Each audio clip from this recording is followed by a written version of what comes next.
What if your entire life's work, a legacy built over decades, could be wiped out with a single stroke of a pen for billionaire philanthropist Alistair Finch? That nightmare was seconds away from becoming a reality.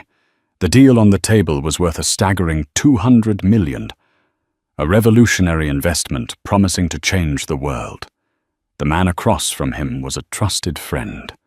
The documents were vetted, and the pen was in his hand.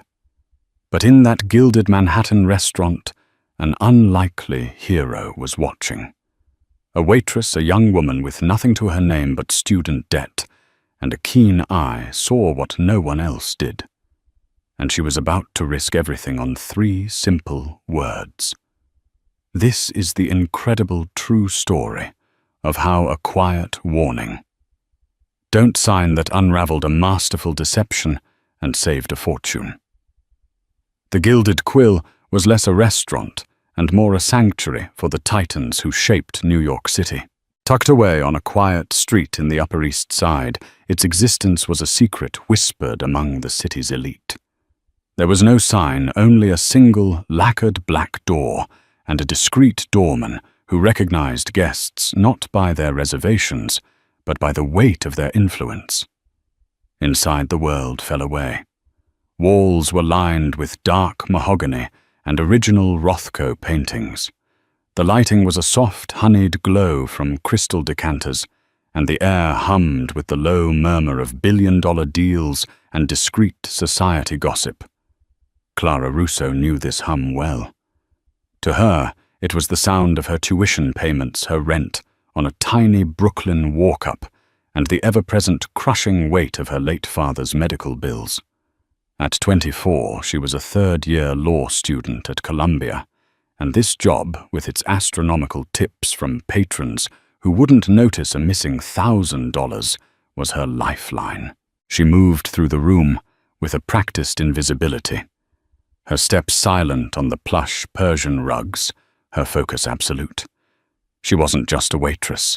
She was a ghost, a silent observer in a world she could see, but never touch.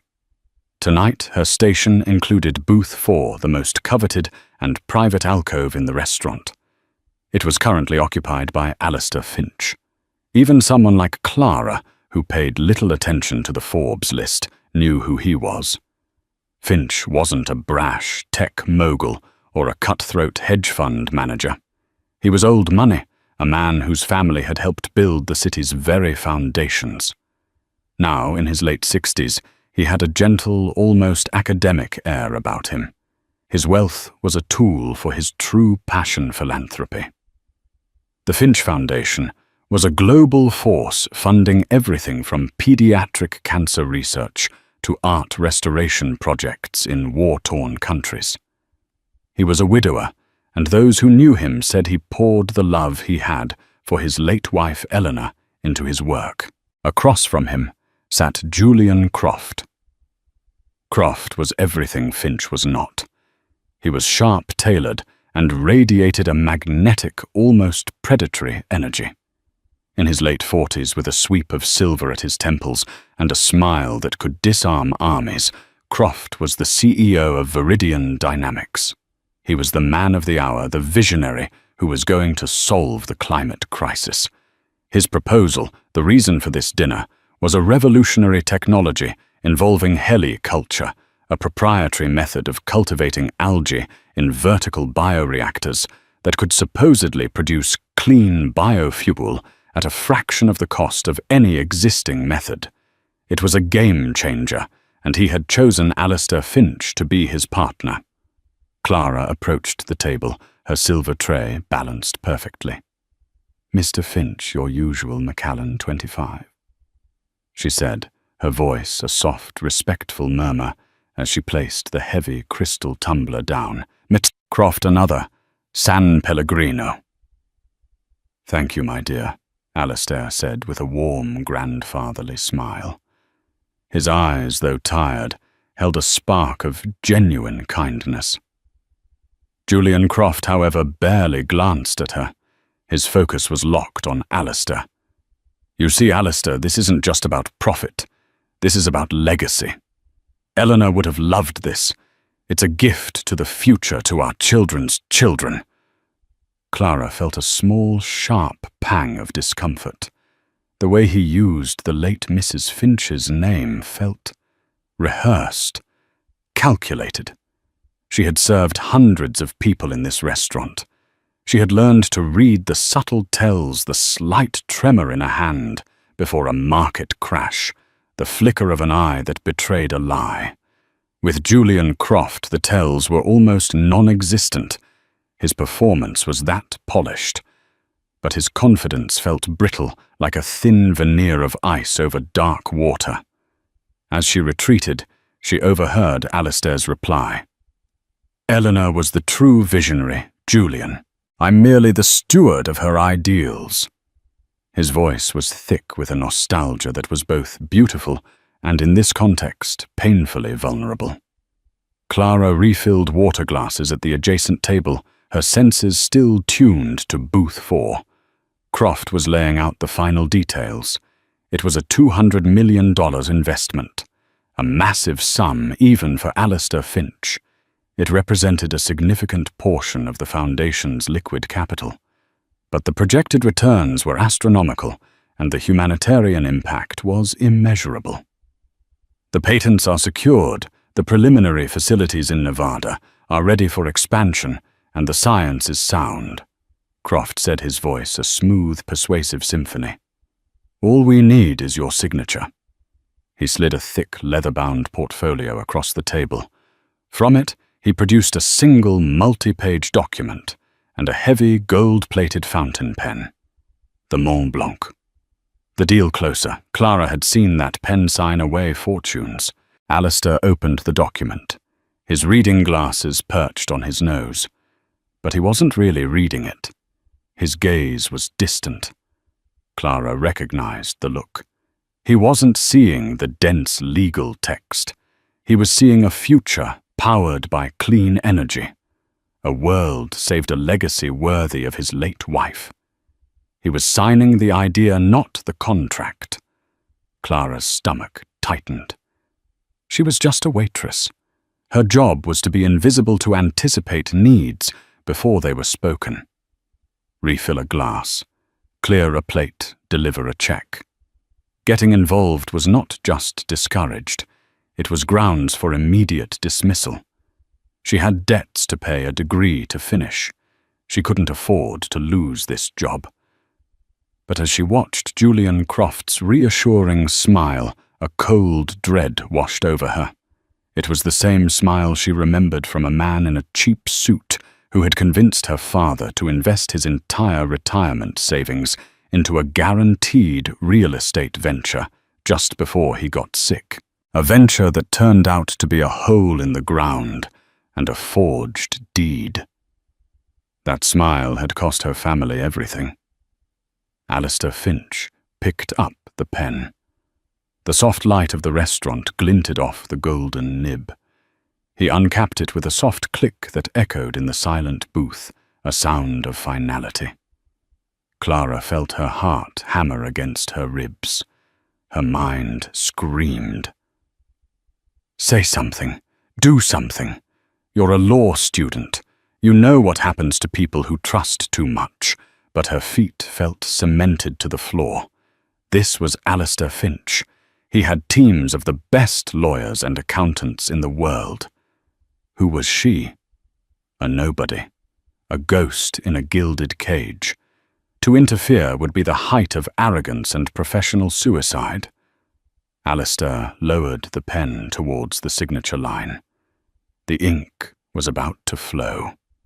Every instinct in Clara's body was a blaring siren. The memory of her father's face, hollowed by illness and financial ruin, flashed in her mind. He had been a good man, a trusting man, just like Alistair Finch appeared to be. And he had been devoured by a shark who looked him in the eye and promised him the world. Alistair's hand was steady as it hovered over the paper. Julian Croft leaned back slightly. A portrait of relaxed success, but Clara noticed the minute tension in his jaw, the way his knuckles were white where he gripped the armrest of his chair. He was a predator, waiting for the trap to spring.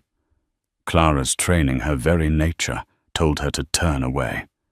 But her education, the thousands of hours spent poring over contracts, studying torts, and learning the myriad ways the written word could be twisted into a weapon, screamed at her to look closer. An opportunity arose, a small mercy of fate. The couple at the neighboring table, a tech mogul and his wife, were leaving. It was Clara's duty to see them out and reset the table. This path would take her directly past booth 4. As she moved, she kept her eyes downcast. The picture of deference, but her senses were on high alert. Her approach was timed perfectly. Just as she was adjacent to the booth, Alistair paused, momentarily distracted by the departing couple's farewells. He had set the pen down beside the signature line to nod politely at his acquaintances. In that split second, the final page of the contract was angled perfectly in her line of sight. It wasn't a long look, maybe 2 seconds at most. But for a third-year law student who had spent the last month cramming for an exam on international contract law, it was enough. Her brain, conditioned to scan for anomalies, snagged on 2 separate jarring details. The first was the jurisdiction clause. It was a dense block of text, but the words that leaped out at her were Grand Cayman and arbitration. It was common for international corporations to register in tax havens like the Cayman Islands, but for a US-based green energy company with physical assets in Nevada, it was a glaring red flag. It made litigation a nightmare, moving any dispute out of the predictable and robust US legal system and into a secretive, corporate-friendly arbitration process thousands of miles away. It was a classic way to make a contract virtually unenforceable for the investor. The second detail was even more alarming. She caught a phrase in the indemnification section: held entirely harmless from any and all claims of operational non-performance, misrepresentation, or technological incapacity. Clara felt a jolt as if she'd touched a live wire. She had literally studied that exact type of clause last week. It was what her professor called the get-out-of-jail-free card. In essence, it stated that even if the entire technology was a sham, and the company failed to perform as promised, Viridian Dynamics and its executives could not be held financially or legally responsible. It was a clause no sane lawyer would ever let their client sign. It transferred all the risk, all of it, to the investor. The couple had left. The brief distraction was over. Alistair Finch picked up the heavy gold pen once more. He smiled at Julian, a final trusting nod. "To the future, Julian," he said, his voice filled with hope. "To the future, Alistair," Croft replied, his smile widening. It didn't reach his eyes. Clara was frozen, standing by the now empty table, a linen napkin clutched in her hand. Her mind was a whirlwind. "It's not your business. You'll be fired. You'll be blacklisted. How could you possibly explain this? Excuse me, Mr. Finch.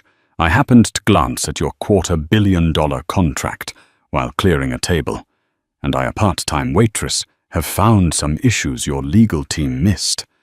It was absurd, impossible, and yet the image of her father's signature on that fraudulent property deed burned in her memory. A simple scrawl of a pen that had unraveled a lifetime of hard work. The same pen, the same trust, the same devastating potential was happening right in front of her. She could feel the echoes of her own family's tragedy in the quiet, expensive air of the Gilded Quill.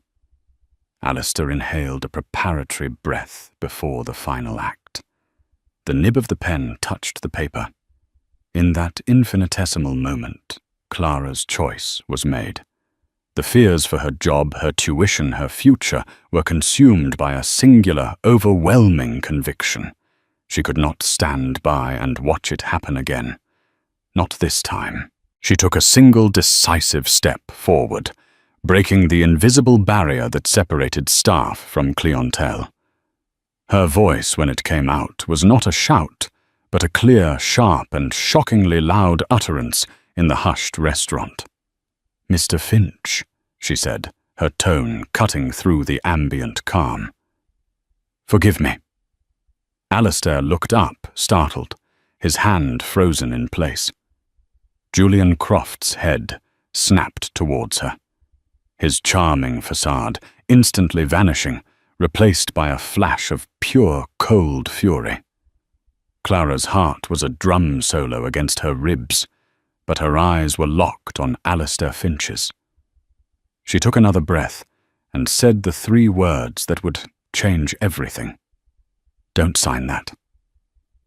The silence that followed Clara's words was not the polite hush of a fine dining establishment.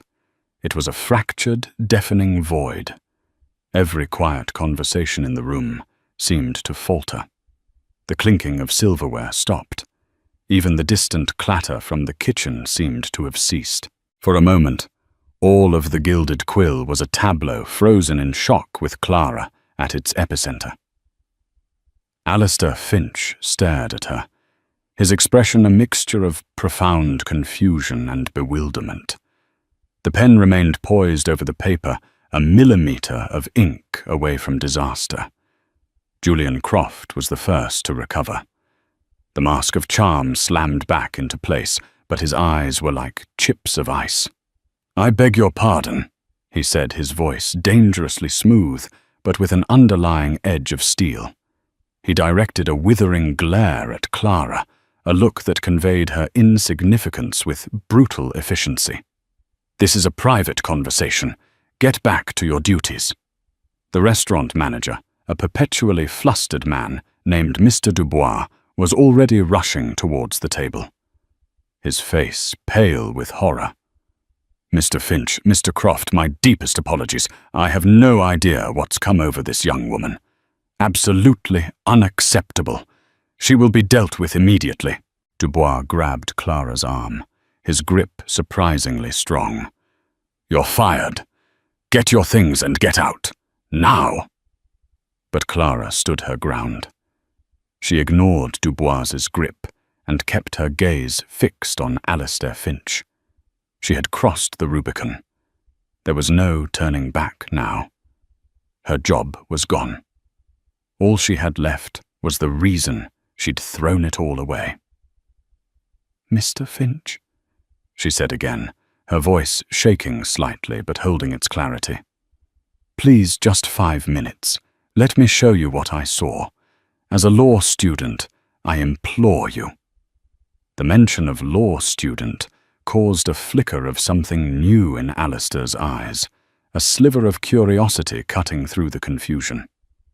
Julian Croft scoffed a short, ugly sound of derision. "A law student. Oh, this is rich," he said, turning to Alistair with a dismissive wave of his hand. "A first-year, no doubt, who thinks she's in a courtroom drama. Alistair, this is an embarrassment. Let's not allow this interruption to derail a momentous occasion." He gestured towards the contract, urging Alistair to complete the signature. Alistair, however, didn't move. He was a man who had built an empire not on impulse, but on careful observation of people. He had looked into the eyes of world leaders, desperate inventors, and brilliant scientists. And now he was looking into the eyes of a terrified waitress who had just willingly detonated her own life. What he saw there wasn't malice or insanity. It was a desperate, terrifying sincerity. He slowly, deliberately placed the cap back on the Mont Blanc pen and set it down. "What is it you think you saw, young lady?" Alistair asked, his voice quiet but firm, commanding the space around him. Before Clara could answer, Julian interjected, his voice rising in frustration. "Alistair, this is absurd. You're not actually going to listen to her, are you?" This document has been reviewed by your own people, by Gavin Thorne himself. The mention of Gavin Thorne, Alistair's long-time, famously meticulous chief financial officer and trusted friend of 30 years, should have been the final word. It was meant to reassure Alistair and dismiss Clara completely. But for Alistair, it had the opposite effect. If Gavin had approved it, then any flaw would be impossible. Unless the flaw wasn't in the document itself, but in the trust he'd placed in others. "Let her speak, Julian," Alistair said, his tone leaving no room for argument. Julian Croft sat back, his face a thunderous mask of indignation. He crossed his arms, a clear signal that he was indulging this madness against his will. Mr. Dubois, seeing his cue from Finch, released Clara's arm, though he hovered nearby, wringing his hands. Clara's heart pounded. This was it. She had the flaw. "The jurisdiction and indemnification clauses, sir," she said, trying to keep her voice steady. "The contract defaults to arbitration in the Grand Cayman, making it incredibly difficult and expensive to litigate any dispute outside of a system that heavily favors the corporation. And the indemnification clause on the final page. It appears to absolve Viridian Dynamics of all liability for everything, including misrepresentation and technological failure. It puts 100% of the risk on the investor. On you, sir." She delivered the information concisely, exactly as she would have in a legal brief. She didn't add emotion or speculation. She just stated the facts as she saw them. The air grew thick with tension. Alistair Finch slowly picked up the document again. He was not a lawyer, but he was a shrewd businessman. He flipped to the last page, his eyes scanning the dense text. He might not have understood the precise legal ramifications, but he could read the words Clara had pointed out. Held entirely harmless. Operational non-performance misrepresentation. Julian Croft laughed, but it was a brittle, hollow sound. "A standard liability waiver, Alistair. Pure boilerplate. Your law student Waitress is making a mountain out of a molehill. It protects our intellectual property from frivolous lawsuits." Frivolous lawsuits, Clara countered, emboldened now. That clause could be interpreted to protect you, even if the technology doesn't work at all. It's not boilerplate. It's a kill switch for your obligations. Alistair looked from the page to Clara, and then to Julian. He saw Julian's forced smile and the sweat beading on his temple. He saw Clara's terrified but resolute expression. One was selling him a future. The other was trying to save him from it. He folded the document neatly in half. "I think," Alistair said, his voice deceptively mild, "that it might be prudent to have my primary legal counsel, not just my CFO's office, take one final look at this. It's a significant investment after all. A 24-hour delay won't hurt." Julian Croft's face, for the first time, lost all its composure. A flash of pure, unadulterated panic crossed his features before he could suppress it. "A delay, Alistair, that's not possible. We have deadlines obligations to our suppliers. The momentum is critical. We need to sign tonight." His insistence, the sudden desperate pressure, was the final confirmation Alistair needed. It was the classic tell of a con man who knows his window of opportunity is closing. Alistair stood up, placing a hand on Clara's shoulder. "Young lady, you may have just lost your job, but you have my full attention. Please come with me. We have something to discuss." He turned to Julian. "I will be in touch tomorrow, Julian. Thank you for dinner." Without another word, Alistair Finch, one of the wealthiest men in the world, guided the stunned, jobless Waitress out of the Gilded Quill, leaving Julian Croft sitting alone in the silent booth, the $200 million contract lying on the table like a ticking bomb. The ride in Alistair Finch's car was a surreal experience for Clara. One moment she was in a waitress uniform smelling of truffle oil and anxiety. The next she was sitting on the impossibly soft leather of a custom Bentley Mulsanne, gliding silently through the streets of Manhattan.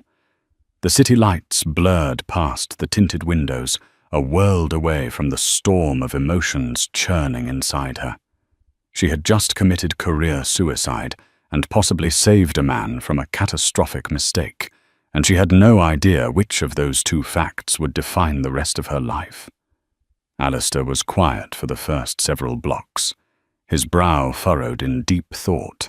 His head of security, a stern, powerfully built man named Marcus Vance, sat in the front passenger seat, occasionally glancing back at Clara in the rearview mirror with a look of intense, unreadable scrutiny.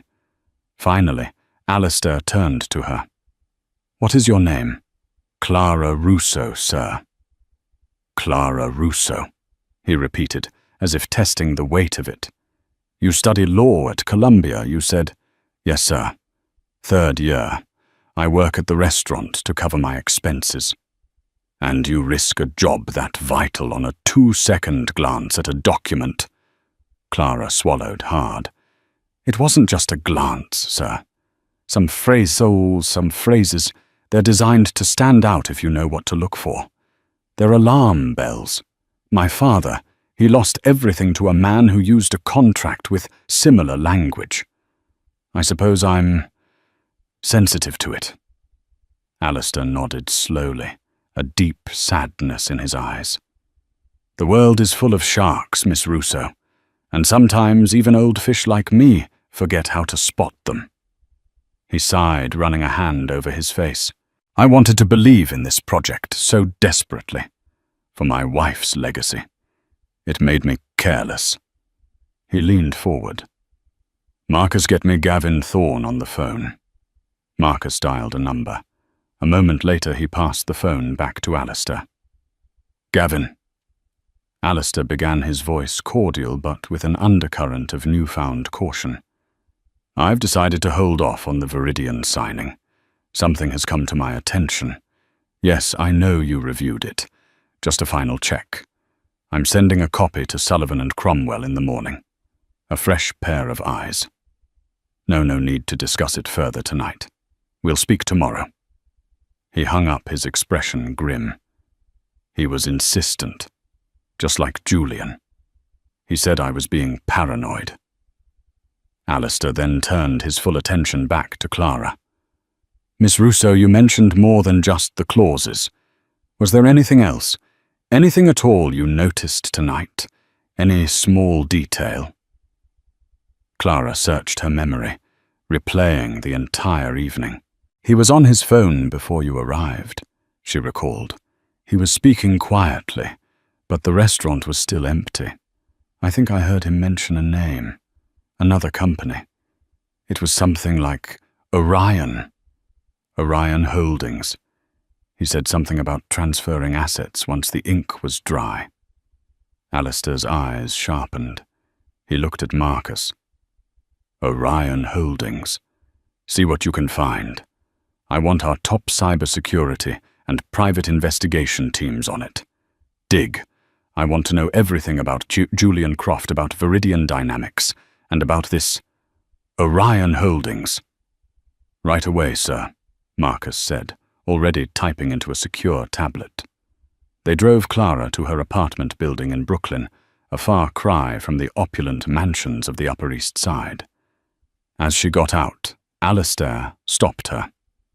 "Miss Russo," he said, his voice sincere. "Regardless of what my team finds, what you did tonight took a level of courage and integrity that is exceedingly rare. I will not let it go unrewarded. First, you are not to worry about your employment. I will personally handle Mr. Dubois and ensure you are compensated for any lost wages. Second, I would like to retain you as a consultant until this matter is resolved. Your observations have already proven invaluable." He handed her a card. "This is Marcus's private number. He will be in touch tomorrow." Clara was speechless. "Thank you, sir. Thank you." As the Bentley pulled away, Clara stood on the cracked pavement, the business card feeling impossibly heavy in her hand. She looked up at her small apartment window and felt the first glimmer of hope she had felt in years. The next 24 hours were a blur of escalating revelations. The initial report from Alistair's team came in before dawn. Sullivan and Cromwell, one of the most powerful law firms in the world, confirmed Clara's fears in stark, terrifying terms. The contract was, in their words, predatory and grossly one-sided, a masterpiece of malicious legal architecture designed to strip the investor of all funds and rights with zero recourse. But that was only the beginning. The deeper they dug, the more horrifying the picture became. Viridian Dynamics was a shell. The address in Delaware was a P.O. box. The preliminary facilities in Nevada were a cleverly staged set in a rented warehouse filled with props and paid actors posing as scientists for a video presentation Alistair had been shown. The patents, which had been the cornerstone of the deal, were forgeries skillfully copied from a defunct German company's research from the 1990s. The true bombshell, however, came from the name Clara had provided Orion Holdings. Marcus Vance called Alistair at noon the next day, his voice grim. "Sir, we have a problem. A big one. Orion Holdings is a shell corporation registered in Panama. It's a ghost, but we traced its digital payment signature. And we found it. It's the same signature used by a network of shell companies involved in the Leadenhall Capital collapse in London 6 years ago, a massive fraud case. The mastermind was never caught, but the authorities have a name for their primary suspect, a man named Julian Croft." Alistair felt the blood drain from his face. "So he's a professional. One of the best, it seems," Marcus confirmed. "He vanishes for years between jobs, new identity, new scam. He preys on wealthy philanthropic individuals. He finds their emotional weakness and exploits it. For you, it was your wife's legacy." But the final, soul-crushing piece of the puzzle came not from an investigator, but from Alistair's own bank. Following a hunch, he had them trace the source of the initial wire transfer that had set up the escrow account for the Viridian deal. The account was supposed to have been vetted by his CFO Gavin Thorne. The bank executive called him back, his voice hesitant. "Mr. Finch, there's an anomaly. The routing for the Viridian escrow account. It was authorized with your CFO's highest-level security credentials. But the subledger indicates that once your $200 million transfer cleared, a series of hidden automated transfers were programmed to begin. The funds would have been sliced up and funneled through a dozen different accounts, all linked to Orion Holdings, within 60 seconds of the deposit. By the time you realized anything was wrong, the money would be gone. Untraceable." Alistair sank into his chair. The betrayal was a physical blow. Julian Croft was the weapon, but the man who had aimed it at his heart, the man who had opened the gates and lowered the defenses, was his trusted friend and advisor of 3 decades. Gavin Thorne. The man who had managed his finances, who had sat at his dinner table, who had been a pallbearer at Eleanor's funeral. The man who had insisted he was being paranoid. The scam wasn't just a stranger's con. It was an inside job. The revelation of Gavin Thorne's betrayal struck Alistair Finch with the force of a physical blow. The $200 million he had almost lost felt insignificant compared to the shattering of a 30-year friendship. Gavin had been more than a CFO. He was a confidant, a fixture in Alistair's life, since they were both ambitious young men. He had helped Alistair build his philanthropic foundation, advised him on every major decision, and mourned Eleanor's passing alongside him. The idea that this entire time Gavin had been capable of such a profound and personal deception was almost impossible to comprehend. Alistair sat in his study, the room where he and Gavin had shared countless glasses of scotch and debated strategy and felt a cold, hollowing emptiness. Every memory was now tainted every past success suspect. How long had Gavin been planning this? What other small betrayals had he missed? Marcus. Vance stood by the window, his expression grim. "The evidence is overwhelming, sir. We've cross-referenced Gavin's travel logs. He's made 4 undocumented trips to the Cayman Islands in the last year. We've also uncovered encrypted communications between him and a burner phone registered to an alias we've now tied to Croft. Gavin was the architect. He identified you as the target. He fed Croft the personal details about Eleanor, about your passion for environmental causes, and he used his position to bypass the normal legal and financial fail-safes that would have flagged this deal." "Why?" Alistair asked, his voice barely a whisper. He was family. He wanted for nothing. "We believe it was a combination of greed and resentment," Marcus explained, pulling up a file on his tablet. "Gavin has significant gambling debts, mostly from high-stakes private poker games in Macau. We're talking millions. But more than that, our psychoanalyst consultant suggests a deep-seated inferiority complex. He saw himself as the brilliant mind behind your success, but he was always in your shadow. He lived off the salary you paid him while you were celebrated as the visionary. He wanted his own fortune, a legacy of his own, built on what he felt you owed him." The pieces clicked into place with sickening clarity. Gavin's subtle, resentful jokes about being just the bookkeeper. His increasing cynicism about Alistair's philanthropic projects. It had all been there, hidden in plain sight, but Alistair, blinded by friendship and trust, had refused to see it. The plan was now clear. They needed to act, but they needed to be smart. Croft and Thorne were a dangerous team. If they suspected the scheme was completely uncovered, they might vanish, the chance for justice disappearing with them. The FBI's white-collar crime division was discreetly brought in, but they advised Alistair to proceed as if he were still considering the deal.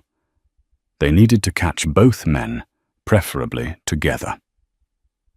An idea began to form in Alistair's mind, a risky, dramatic, but ultimately fitting plan. He wanted to confront them. He wanted to look them both in the eye.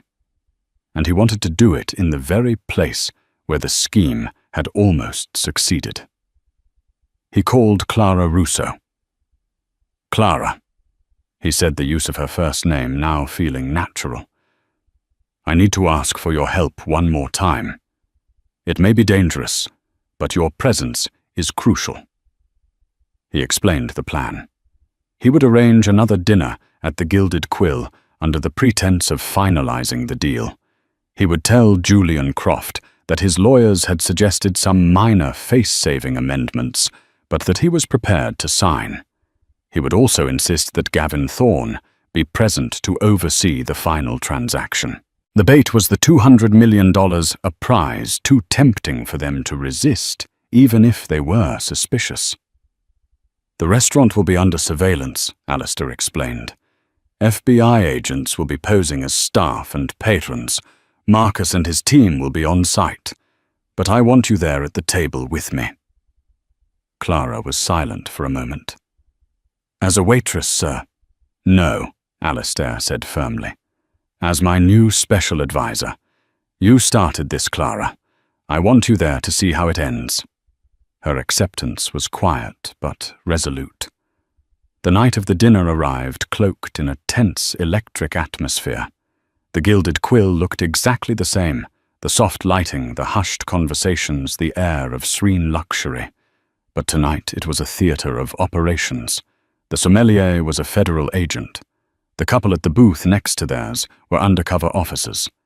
Every flower arrangement concealed a pinhole camera.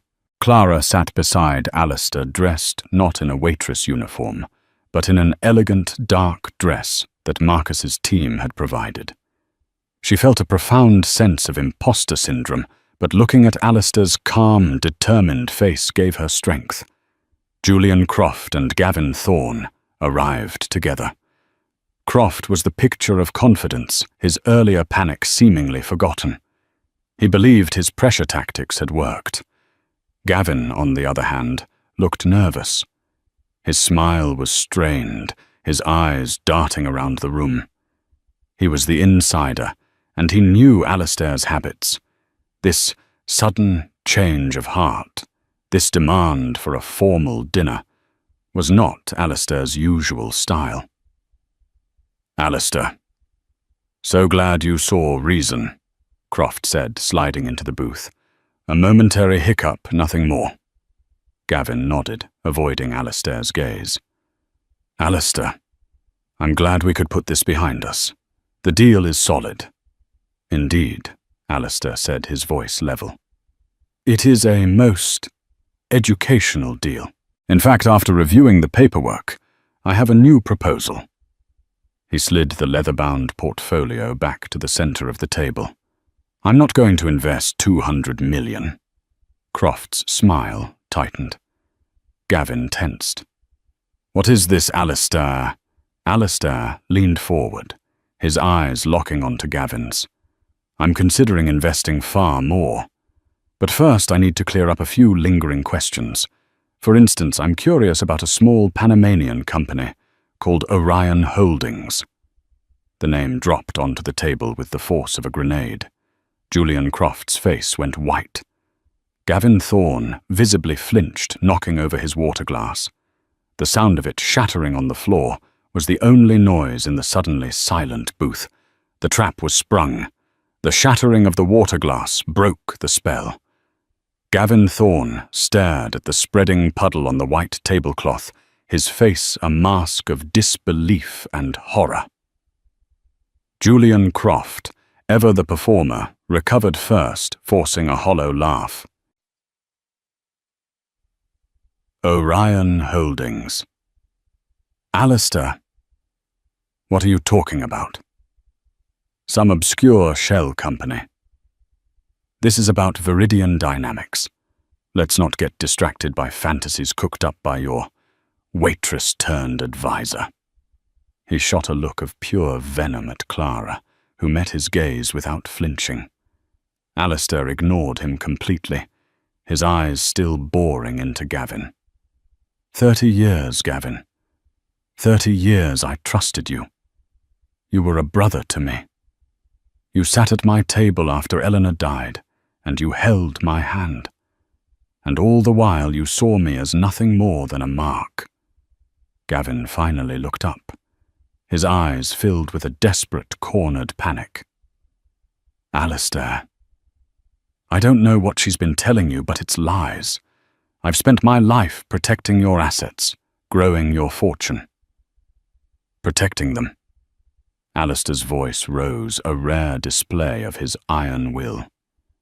"You programmed the escrow account to drain itself in 60 seconds. You fed this parasite personal details about my late wife to use as leverage against me. You didn't just try to steal my money, Gavin. You tried to steal her memory." At the mention of the escrow account's programming, the last vestiges of color drained from Gavin's face. That was a detail only the architect of the scheme could know. It was over. It was in that moment that Julian Croft made his move. He wasn't a fighter. He was a runner. He abruptly stood and tried to shove his way out of the booth. "This is insane. I'm leaving." But his path was instantly blocked. The man who had been sitting at the bar, a nondescript businessman in a grey suit, was suddenly on his feet, holding open a badge. "Julian Croft, you're under arrest. Please place your hands behind your back." Simultaneously, the couple from the next booth stood up and moved to flank Gavin Thorne. The sommelier approached the table not with a wine bottle, but with a pair of handcuffs. The Gilded Quill had transformed from a restaurant into a federal sting operation. Croft, realizing the futility, didn't resist. His entire demeanor collapsed, the charisma and confidence evaporating to reveal a hollow, defeated man. Gavin, however, began to crumble. "Alistair, please," he pleaded, tears welling in his eyes. "I was in debt. They were threatening me. I never wanted. Save it, Gavin," Alistair said, his voice cold with the pain of betrayal. "You made your choice."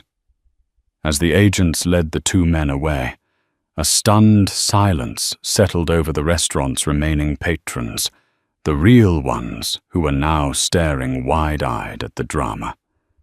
The carefully constructed illusion of the Gilded Quill had been shattered. But the story wasn't quite over. As Croft was being escorted out, he stopped and looked back, not at Alistair, but at Gavin. A cruel, spiteful smile twisted his lips. "You think he was the mastermind?" Croft spat, his voice dripping with contempt. "This pathetic accountant. He was a pawn. A greedy, useful idiot, but a pawn nonetheless." Alistair, Marcus, and the lead FBI agent all froze. "What are you talking about, Croft?" the agent demanded. Croft seemed to savor the moment, the final desperate act of a man with nothing left to lose. "Gavin didn't have the connections to find someone like me. He didn't have the sophistication to structure the international accounts. He just provided the access and the target profile. The person who put us together, the one who really runs the show, is far closer to you, Alistair. The one who knew you were vulnerable. The one who knew exactly how much capital the Foundation had in liquid assets." A cold dread, even deeper than what he'd felt about Gavin's betrayal, washed over Alistair. It didn't seem possible. Who else could be so intimately involved? Croft's eyes gleamed with malice. "Ask yourself, Alistair, who stood to gain the most from your ruin? Who was always quietly resentful of the Foundation, getting the lion's share of your attention and funds, who has been advising you for years to take more aggressive financial risks?" Alistair's mind raced through a gallery of faces: board members, family friends, business associates. But only one person fit that description perfectly. A person so trusted, so embedded in his life, that the mere suggestion of their involvement felt like a sacrilege. Marcus Vance, listening intently, paled as he came to the same conclusion. He looked at Alistair, his expression one of pure shock. "It can't be." Alistair whispered the words, catching in his throat. Croft let out a final bitter laugh as he was pulled away. "Oh, it can. The call that set this all in motion didn't come from Gavin.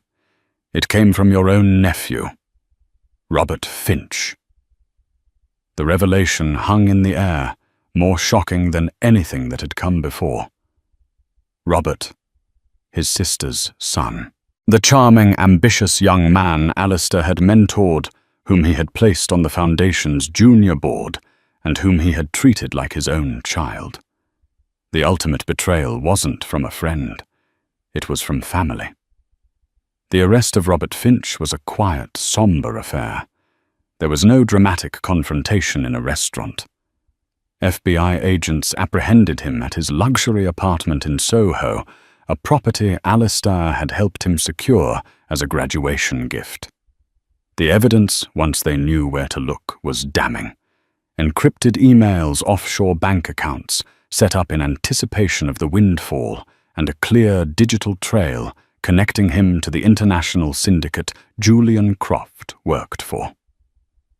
Robert's motive was as old as time, a toxic brew of entitlement, greed, and burning resentment. He had grown up in the shadow of his uncle's immense success and philanthropic reputation. He saw the Foundation not as a force for good, but as a colossal inheritance being given away to strangers. In his twisted view, the $200 million wasn't something he was stealing. It was something he was reclaiming. Gavin Thorne had been his tool, a disgruntled employee he cultivated and manipulated, promising him a cut big enough to solve his debt problems and retire in luxury. For Alistair, this final betrayal was the most profound.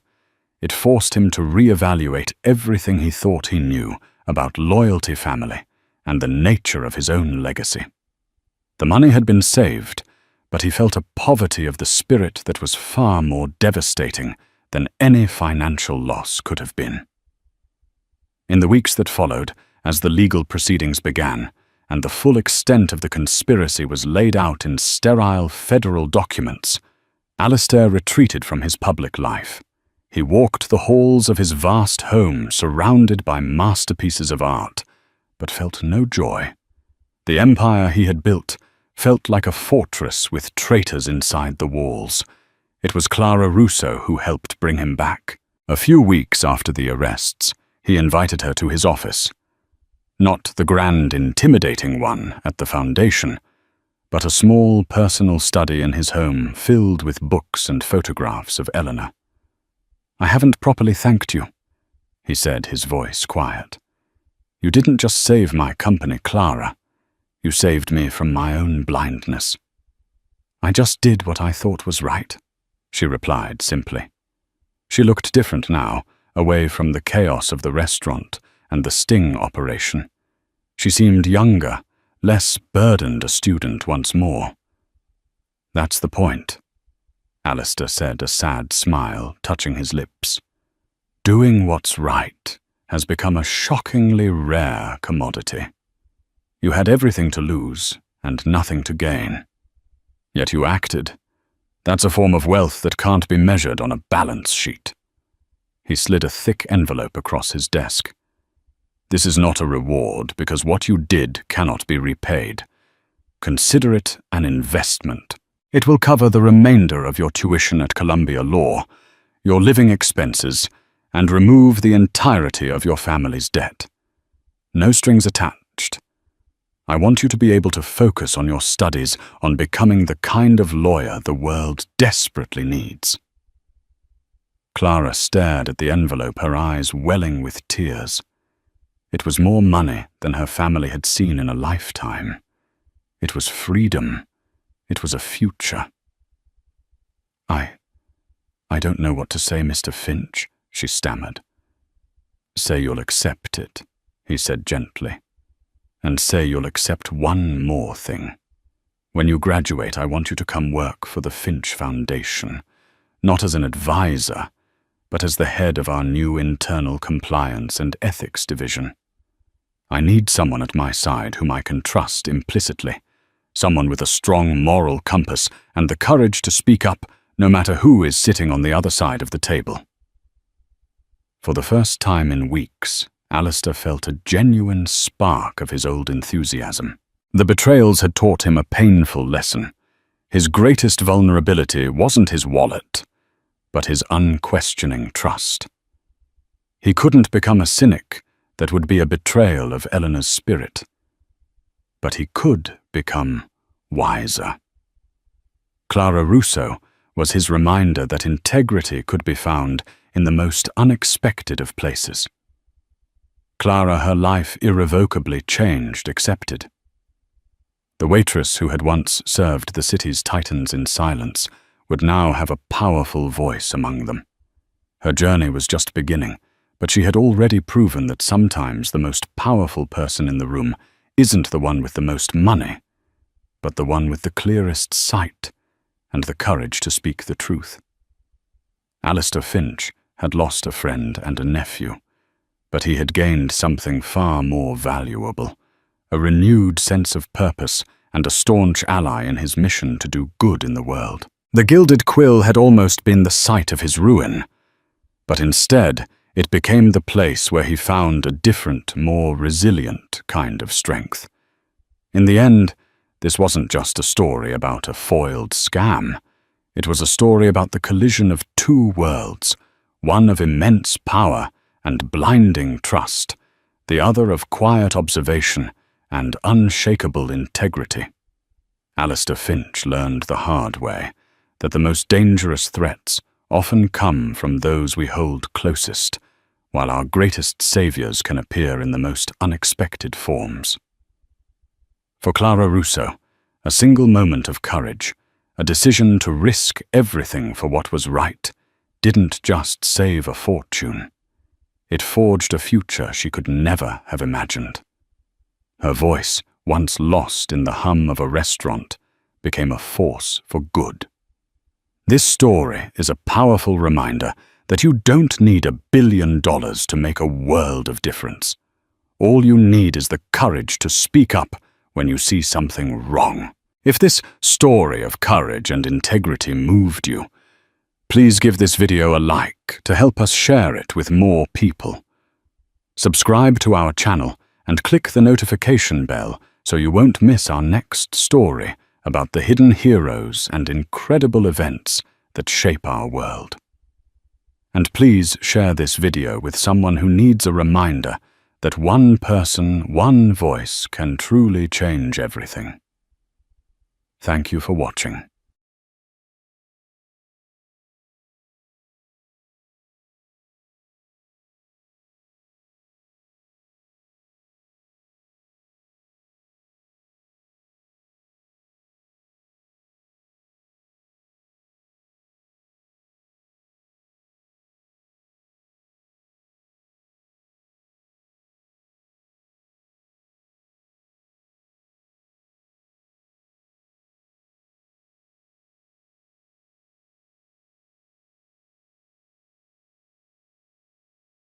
A 9-figure fortune, a sprawling Hamptons estate, and a closet filled with couture gowns. This was Genevieve Hayes's life. From the outside, her marriage to the heir of the Davenport empire. Preston Davenport III was a modern fairy tale, but when the fairy tale ended, she found herself on a cold courtroom bench facing the man she once loved, as he smirked across the aisle. He was certain she would walk away with nothing, all thanks to a single piece of paper, an ironclad prenuptial agreement designed to protect his family's immense wealth. What he didn't know, what his army of high-powered lawyers didn't know, was that Genevieve had a secret of her own, a secret about the very signature on that document that would blow the case and the entire Davenport dynasty wide open.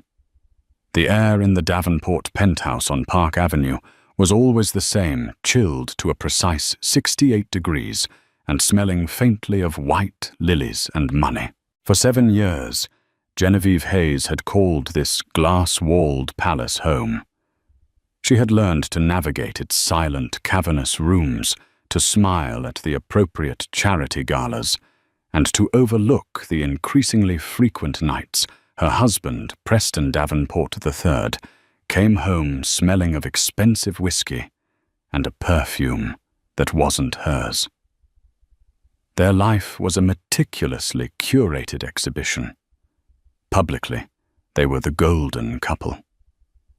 Preston, impossibly handsome with his lazy smile and eyes the color of a summer sky, was the charismatic scion of Davenport Industries, a global logistics behemoth.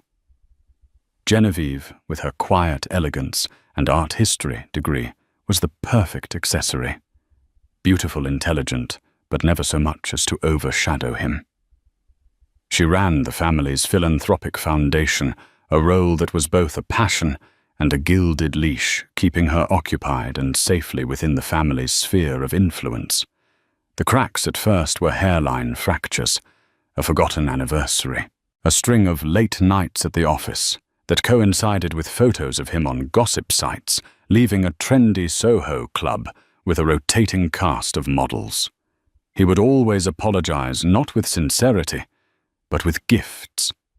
A Cartier bracelet, a weekend trip to St. Bart's on the family jet.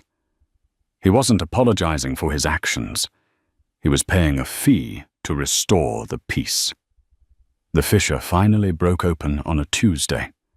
There was no grand explosion, no thrown vase or tearful confrontation. It was a quiet, cold realization. Preston had been in Aspen for a boys' ski trip for 4 days.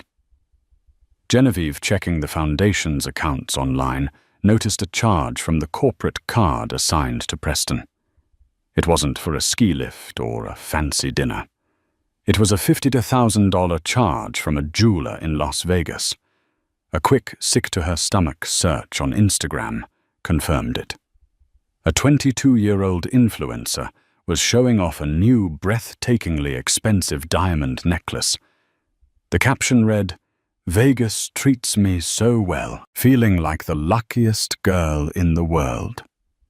She had tagged the hotel. The same hotel Preston was supposedly not at. That was it. The accumulation of 1,000 small betrayals solidified into a single, unbearable truth. The love was gone. The respect was gone. All that remained was the performance. When she called her best friend Samantha, her voice was unnervingly calm. "I'm doing it, Sam. I'm filing." Sam, ever the pragmatist, asked the question Genevieve had been dreading. "What about the prenup, Jen? You know what his father is like." Ah, the prenup. She remembered the day vividly. Just a month before the lavish wedding, she had been summoned to the office of Lawrence Davenport, Preston's formidable father. It wasn't a request. Lawrence didn't request. He commanded. His office was a testament to power, dark mahogany, a wall of windows overlooking the financial district, a silence so profound you could hear the leather on his chair creak. He had slid the thick document across the desk. "A formality, Genevieve," he'd said, his voice smooth as polished granite. "The family has a legacy to protect. This isn't about you or Preston. It's about the generations to come. It ensures there are no misunderstandings down the line." She had felt small, like a child being lectured. Preston wasn't there. He was tied up in a meeting, a convenient excuse that had become his standard refrain. She, a 24-year-old art student, completely overwhelmed by the scale of the Davenport world, had felt the immense pressure to be agreeable, to prove she wasn't the gold digger the tabloids were already whispering she was. She had signed where Lawrence had pointed her hand, trembling slightly. Now, 7 years later, that document was the weapon Preston intended to use to leave her destitute. The divorce proceedings began with brutal efficiency. Preston hired Gregory Thorne, a lawyer whose reputation was as sharp and merciless as his tailored suits. Their opening salvo was an offer so insulting it was laughable, a one-time payment of $100,000 and the relinquishment of all claims to any marital property. The cars, the art, the jewelry, all of it, they argued, belonged to the Davenport family trust, not Preston, and was therefore protected. "It's a joke, Jenna," her lawyer Anya Sharma had said, her dark eyes flashing with indignation. Anya was the opposite of Thorne. She was calm, empathetic, but with a spine of steel Genevieve had come to rely on. "They're trying to bully you into submission." The first preliminary hearing was set. Genevieve walked into the New York County Courthouse, feeling like her skin was 2 sizes too small. The harsh fluorescent lights were a world away from the soft, flattering glow of the chandeliers she was used to. She wore a simple navy dress, her only jewelry the wedding band she hadn't yet been able to take off. Across the room, Preston sat next to Thorne, whispering and laughing. He caught her eye and gave her a pitying smirk. It was the look of a man who held all the cards. A man who believed her, completely and utterly beaten. He thought this was just another business transaction he was destined to win. Another problem his father's money and power could make disappear. He saw her not as the woman who had shared his bed for 7 years, who had held his hand at his mother's funeral, who had tried desperately to build a real life inside their gilded cage, but as a minor inconvenience. The judge, a stern-faced woman named Judge Marion Hawes, called the court to order. Gregory Thorne rose, his voice booming with practiced confidence. "Your Honor," he began, "this should be a very straightforward matter. My client, Mr. Davenport, and the petitioner, Ms. Hayes, entered into a comprehensive and legally binding prenuptial agreement on May the 12th, 2018. This document, which we have submitted as Exhibit A, clearly outlines the separation of assets. It is for all intents and purposes ironclad. Ms. Hayes is entitled to the modest settlement stipulated within, and nothing more. We are here today simply to ask the court to enforce the terms of the contract both parties willingly signed."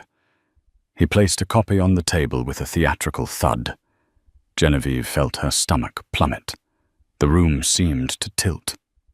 This was it. The end. Preston's smirk widened into a triumphant grin. He leaned back in his chair, the picture of untouchable victory. He was already planning his celebration dinner. The silence in the courtroom was heavy, broken only by the rustle of papers as Judge Hawes put on her reading glasses to peer at the document. Gregory Thorne stood with the posture of a man who had already won. He had handled dozens of high-profile divorces for New York's elite. To him, this was just another Tuesday, another tearful wife being reminded of the cold, hard reality of contract law. Genevieve felt a wave of nausea. Every fiber of her being screamed that this was unjust. 7 years of her life of supporting Preston's career, of managing his family's public image through the foundation of being the stable force in his chaotic life, all to be erased by a signature she'd made under duress and emotional manipulation. She looked at Anya, whose face remained a mask of professional calm. There was no panic in her eyes, just a steady, unnerving focus. "Ms. Sharma," Judge Hawes said, her voice dry. "Your response to Mr. Thorne's assertion, it appears on its face to be a standard, albeit complex, prenuptial agreement." Anya Sharma rose gracefully. She was shorter than Thorne, but she commanded the space in front of her with an entirely different kind of energy, not brute force, but precision. "Your Honor," Anya began, her voice clear and even. "We do not dispute that my client, Ms. Hayes, signed a document on the date in question. We also do not dispute the contents of that document as presented by opposing counsel." A confused murmur rippled through the small public gallery. Thorne's smug expression faltered for a fraction of a second, replaced by a flicker of confusion. Preston leaned forward, whispering to his lawyer. "What is she doing?" Thorne just shook his head slightly, trying to project confidence. If they weren't disputing the contract, what was there to argue about? Anya let the silence hang in the air for a calculated moment before continuing. "My client was young, she was in love, and she was under immense pressure from a very powerful family to, as they put it, not cause any trouble. She signed it, believing it was a prerequisite for the marriage she so deeply desired." Anya paused, turning her gaze from the judge to look directly at Preston. "What we are here to contest, Your Honor, is not the existence of the prenup. We are here to contest its fundamental validity." Thorne let out a short, incredulous laugh. "Its validity? Your Honor, with all due respect, Ms. Sharma seems to be grasping at straws. The document was drafted by the finest legal minds at Sullivan and Cromwell. It was reviewed and signed. What possible grounds could there be to invalidate it? Did her pen run out of ink?"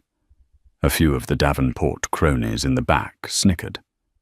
Preston looked relieved again, his arrogance flooding back. This was just a desperate last-ditch effort. Judge Hawes looked unimpressed by Thorne's theatrics. "Ms. Sharma, get to the point. On what grounds are you claiming this document is invalid?"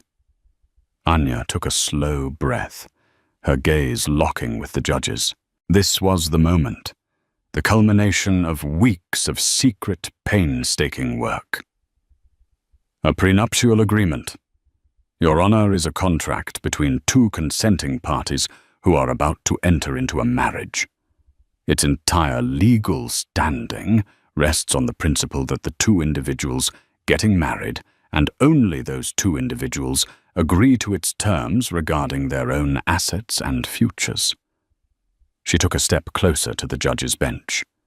"The document Mr. Thorne has presented as Exhibit A does indeed bear the signature of my client, Genevieve Hayes." She paused again, letting the weight of her next words gather. "However, it does not bear the signature of the other party to the marriage. It is not signed by Preston Davenport III." The courtroom fell into a stunned silence. Thorne's jaw literally dropped. Preston shot up from his seat. "What, that's a lie? I signed it, I was there." "Sit down, Mr. Davenport," Judge Hawes barked, banging her gavel once. Preston sank back into his chair, his face now a mask of pure, bewildered rage. Thorne, recovering quickly, sputtered, "Your Honor, this is an absurd and outrageous allegation. Of course my client signed it. We have the executed copy right here." He snatched the document from the table and brandished it as if it were a holy relic. Anya Sharma remained perfectly still. "Your Honor, we ask that you examine the signature on the line designated for Preston Davenport III. We have retained a forensic document examiner, Dr. Albert Reed, who is prepared to testify that the signature on that line, while belonging to a member of the Davenport family, is not, in fact, that of Preston Davenport." Her voice dropped, becoming icily precise. "It is the signature of his father, Lawrence Davenport." The bombshell landed with the force of a physical explosion. The room erupted. Reporters in the back were frantically typing into their phones. Preston looked as if he'd been struck by lightning, his face pale and slack. He turned to his lawyer, his eyes wide with a mixture of confusion and panic. "What is she talking about? Dad!" Gregory Thorne stared at the document in his hand, his professional poise utterly shattered. He looked from the paper to Preston, then back to the paper. For the first time in his long, storied career, he was completely and utterly speechless. He had built his entire case on the unshakable foundation of this ironclad agreement, never once thinking to question the authenticity of a signature from a client he'd represented for years.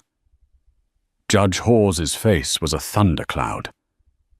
"Ms. Sharma," she said, her voice dangerously low, "are you telling this court that you have evidence that the groom's father signed a prenuptial agreement on his son's behalf?" "Yes, Your Honor," Anya said, her voice ringing with newfound strength. "We have the document. We have the expert witness. And we have the truth." Genevieve finally looked over at Preston. The smirk was gone. The arrogance was gone. In its place was the dawning, horrified look of a man who was no longer in control. A man who was beginning to understand that the puppet strings he thought he was pulling were actually attached to him, and his father had just let them all go slack. The gilded cage had just vanished, and he was in a free fall. The judge declared a 48-hour recess for the defense to get their house in order, a judicial understatement of epic proportions. The chaos that erupted outside the courtroom was a media-feeding frenzy. But inside Genevieve's mind, the courtroom's chaos faded away, replaced by the ghost of a memory from 7 years prior, a memory she and Anya had painstakingly reconstructed. Flashback, May 2018. The city was in the full bloom of spring. Genevieve was 24, dizzy with love and the sheer, overwhelming velocity of her new life. Meeting Preston had been a whirlwind.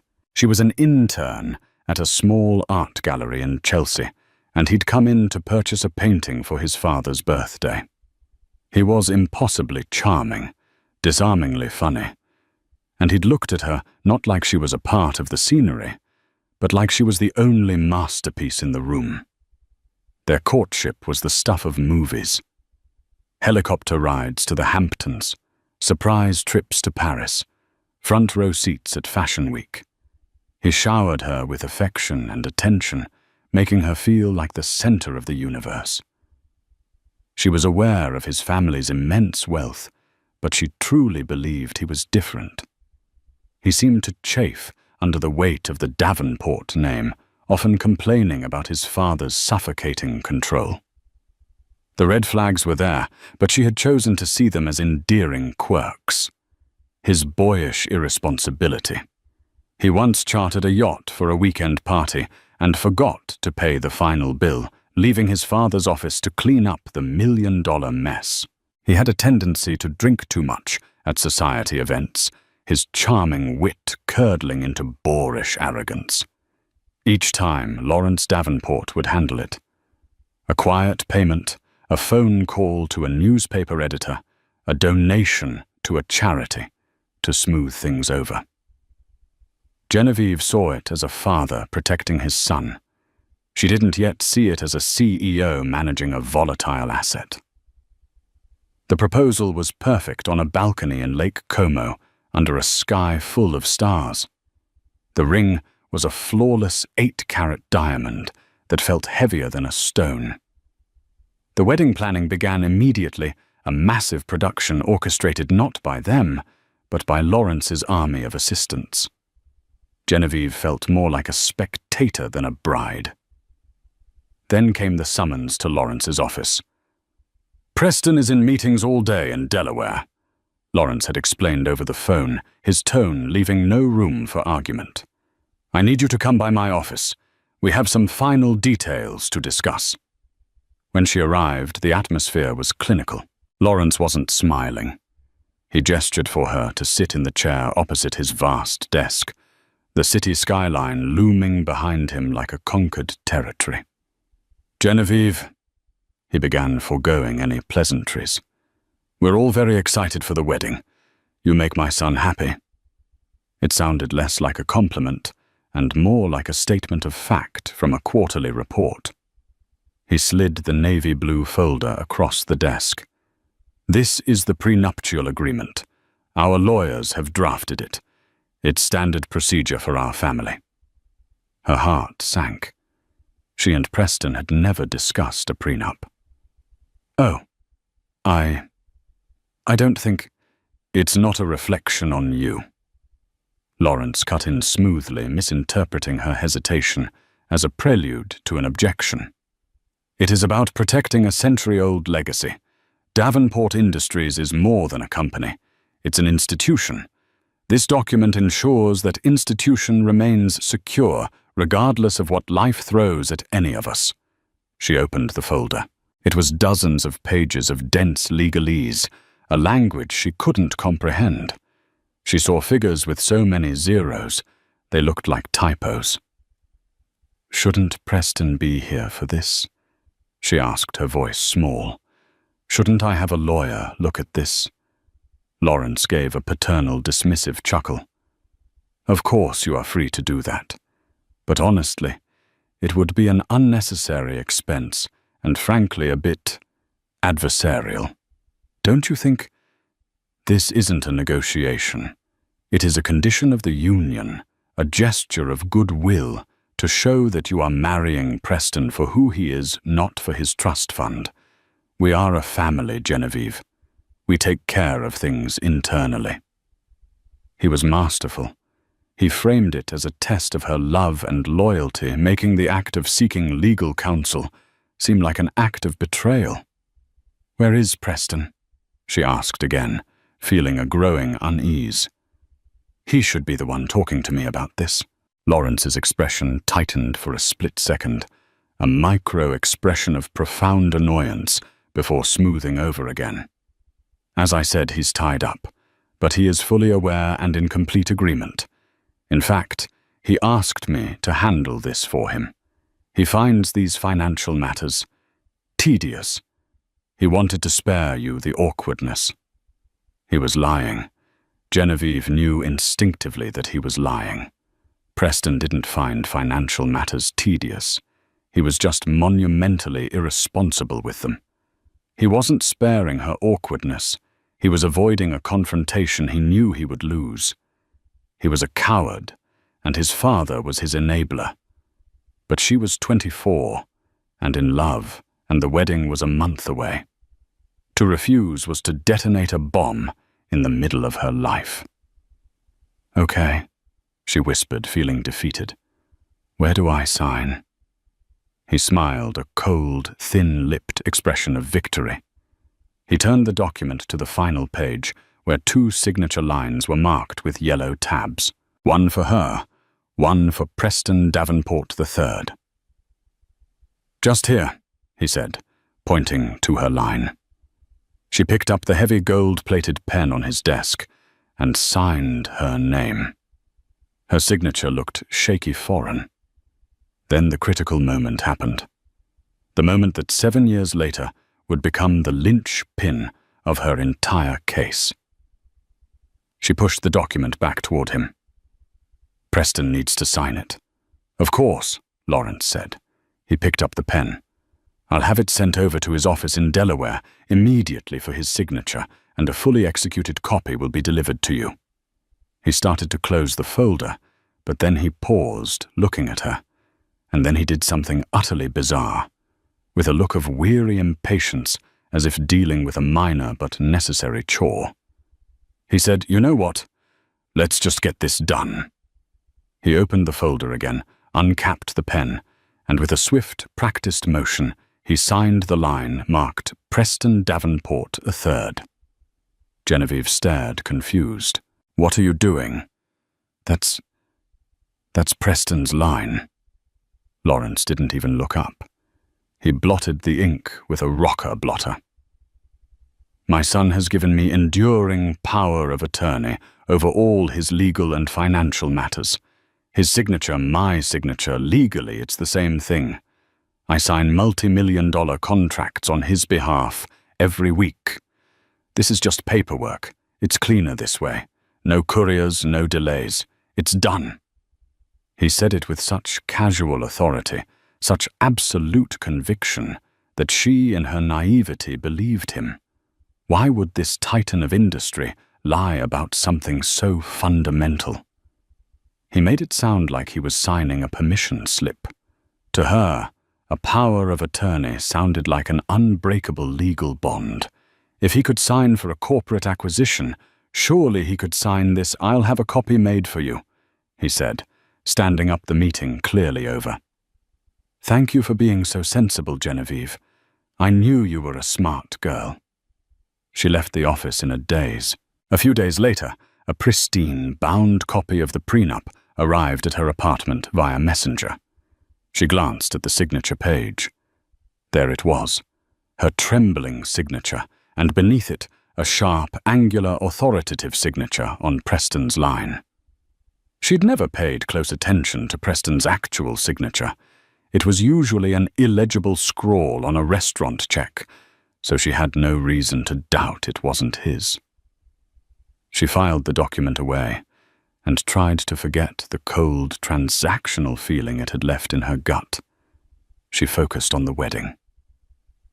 Present day. "He thought he was above the law," Anya said, pacing in her office. Genevieve sat on the couch, a cup of tea untouched in her hands. Lawrence Davenport lives in a world where his will becomes reality. In corporate law, a power of attorney can be that powerful.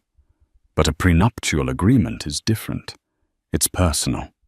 It's an antenuptial contract, meaning before the wedding. It requires the personal consent and signature of the two people getting married. A father cannot consent to marriage on his son's behalf, and he cannot sign away his son's marital rights for him. It fundamentally misunderstands the nature of the contract. "I never would have known," Genevieve said quietly. "I just accepted it. When I first brought you the papers, I didn't even remember it was him who signed. It was Anya's meticulous nature that had unearthed the truth. Weeks ago, she had asked for every single document Genevieve had. In a box of old papers, she found a birthday card from Preston from their first year together. Anya had looked at the scrawled signature inside the card, then at the sharp, decisive signature on the prenup. They weren't just different. They were polar opposites. That's when she'd asked Genevieve to recount, in painstaking detail, the day she signed the prenup. And as Genevieve spoke, the memory suppressed for years came flooding back. The cold office, the father's impatience, the swift, arrogant stroke of the pen. The ghost of that signature was about to become very, very real. To understand why Lawrence Davenport would commit such a stunning act of hubris, one had to understand the man himself. Lawrence was not merely rich, he was a creator and protector of wealth on a dynastic scale. He had inherited a respectable logistics company from his father, and through decades of ruthless acquisitions and visionary gambles, had forged it into the global titan that was Davenport Industries. He moved markets with a single phone call and considered politicians to be temporary employees. His worldview was simple. The world was divided into assets and liabilities. His company, his fortune, and his family name were assets to be protected at all costs. Everything else, from business competitors to tragically his own son, was a variable to be managed. Preston Davenport III was Lawrence's greatest and most frustrating variable. He was handsome, charismatic, and possessed the family name, all valuable attributes for a public-facing heir. But he was also weak-willed, undisciplined, and possessed a talent for self-destructive behavior that terrified his father. Lawrence had spent Preston's entire adult life cleaning up his messes, paying off gambling debts from illicit poker games in Macau, settling lawsuits from fender benders in his ridiculously expensive sports cars, and extricating him from entanglements with women who saw a walking, talking ATM. The final straw had come 5 years before Preston even met Genevieve. At 25, Preston, in a fit of pique after Lawrence cut his allowance, had taken a company speedboat out with some friends and, blind drunk, crashed it into a pier in Miami, causing hundreds of thousands of dollars in damage and injuring a dock worker. The scandal was immense. It was after this incident that Lawrence Davenport took a drastic, legally binding step. He didn't just want to control Preston's allowance. He wanted to control his entire financial and legal life. With a team of the best lawyers money could buy, he went to court and, citing Preston's pattern of recklessness and inability to manage his own affairs, established a limited but powerful financial conservatorship. He also had Preston sign an enduring power of attorney, giving Lawrence sweeping authority over his contracts, investments, and legal obligations. To the world, it was spun as a strategic restructuring of family assets. To Preston, it was the ultimate humiliation. He was the heir to a multi-billion-dollar empire, yet he couldn't buy a car or sign a lease without his father's signature co-signing the transaction. He was, in a legal sense, a highly compensated ward of the state, with his father acting as the warden. Lawrence controlled the trust that paid Preston's lavish lifestyle, and Lawrence had the legal right to sign contracts for him. This was the context in which he'd viewed the prenuptial agreement. To him, it wasn't a sacred pact between two lovers. It was a financial contract designed to protect the primary asset the family fortune from a potential liability, a future ex-wife. In his mind, signing on Preston's behalf was not fraud. It was efficiency. It was simply one more document in a long line of documents he was legally empowered to execute for his wayward son.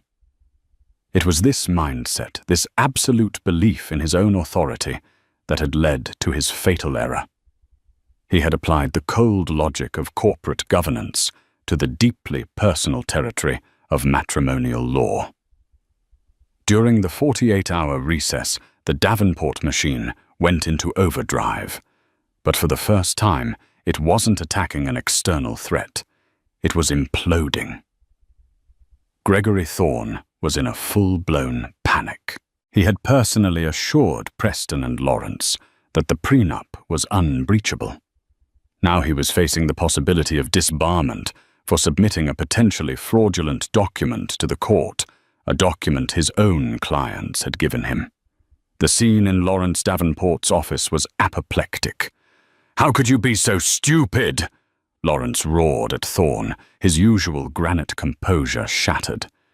"You're paid millions of dollars a year to be meticulous. You didn't think to verify a signature." "You gave me the document," Thorne shouted back, his fear making him bold. "You told me it was executed. How was I to know you signed it yourself?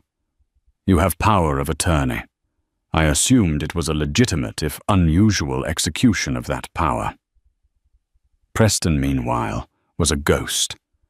He sat on a plush leather sofa staring into space. His entire identity was built on the illusion of being a playboy prince, a master of his own destiny. That illusion had been ripped away in a public courtroom. He wasn't the powerful heir. He was a child whose father still signed his paperwork. The smirk he'd given Genevieve now seemed pathetic, a final flickering ember of a fire that had been extinguished. He was humiliated, not because he might lose money, but because his powerlessness had been exposed to the world. Lawrence, seeing the uselessness of yelling at Thorne, turned his cold fury on his son. "And you couldn't even be bothered to show up and sign your own damned prenup. You were probably off chasing some tramp in Vegas while I was securing your future. You wanted to do it." Preston finally snapped, his voice cracking. "You always want to handle everything. You never trusted me with anything, so you can't blame me when I don't act like a man." The battle lines were drawn not between husband and wife, but between father and son. Lawrence, ever the strategist, quickly moved past anger and into damage control. His first move was an attempt at intimidation. He had one of his security consultants, a polite term for a private investigator with questionable ethics, start digging into Genevieve's life. They were looking for any dirt they could find. A past relationship, a college mistake, anything they could use to smear her in the press and pressure her into dropping the case. His second move was to try and buy his way out. He had Thorne contact Anya Sharma with a new settlement offer. Anya met Genevieve at a small, quiet coffee shop, far from their usual haunts. "They're rattled," Anya said, sliding a piece of paper across the table. "Deeply rattled." The offer was for $5 million, a lump sum tax-free in exchange for signing an ironclad NDA and walking away validating the original prenup in the process. For a moment, Genevieve was tempted. $5 million was life-changing money. It was safety. It was freedom. It meant no more courtrooms, no more media scrutiny, no more fighting. She could disappear and start a new life. Sam, who had come with her for support, squeezed her hand under the table. "That's a lot of money, Jen." But then Genevieve thought about Lawrence's cold, dismissive smile. She thought about Preston's cruel smirk in the courtroom. This wasn't just about money anymore. They weren't offering this out of generosity. They were offering it to cover up their wrongdoing to purchase her silence.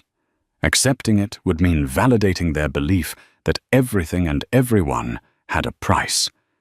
It would mean letting them win. "What do you think will happen if we fight?" Genevieve asked Anya.